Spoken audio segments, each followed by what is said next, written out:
В момента се намираме в друга фабрика, където се произвеждат електрически скутери и триколки.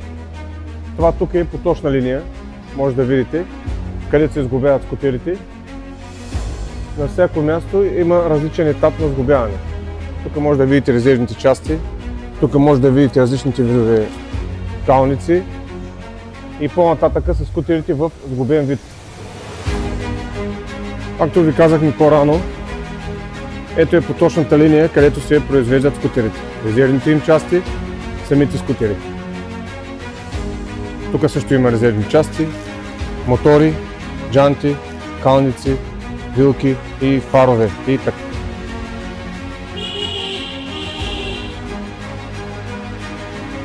Ето го скутера, който е вече сглобен, готов на 100%. Супер!